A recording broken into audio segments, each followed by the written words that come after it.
গ্রামের বিলে আসছি ঘুরতে, আর বিলের ভিতর আছে শাপলা। আমরা এখন শাপলা তুলবো।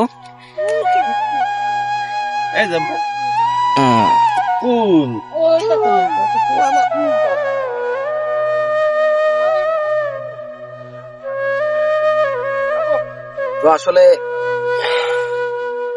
গ্রামে শাপলা তোলাটা এই জিনিসটা খুব ছোটবেলায় হয়েছিল। তো যাই হোক, শ্বশুর বাড়ির উছিলায় এখন নতুন করে আবার সেই সুযোগটা হয়েছে। তো আমরা বিলের ভিতর আসছি শাপলা তুলতে।